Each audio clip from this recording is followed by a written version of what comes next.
In today's video, I'm going to teach you how to refund Ticketmaster tickets online with this easy guide. To get started, open the Ticketmaster website in your browser or launch the Ticketmaster app on your phone. Once you're there, sign into your account. It's important to use the same account that was originally used to buy the tickets because that's where your order history and any refund options will appear. If you have more than one account, take a moment to make sure you're in the correct one before moving on. After signing in, head to your account section. From there, select My Tickets or Orders, depending on what appears on your screen. This will take you to the area where you can view your past and upcoming ticket purchases. Look through your orders and find the event you want to refund. If you have several orders, checking the event date and name can help you quickly identify the right one.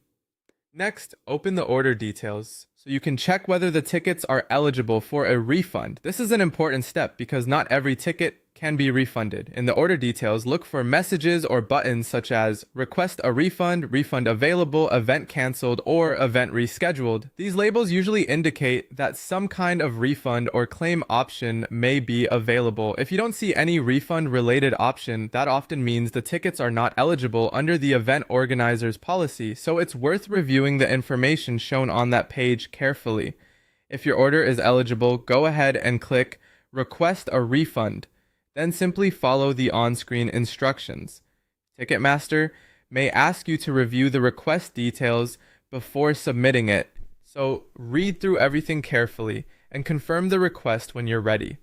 After you submit it, you may receive a confirmation email letting you know that your request has been received.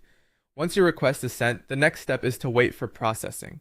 Refund timelines can vary depending on the event and the payment method used when the tickets were purchased. In many cases, the money is returned to the original payment method, so keep that in mind while you wait. Finally, check your email for updates.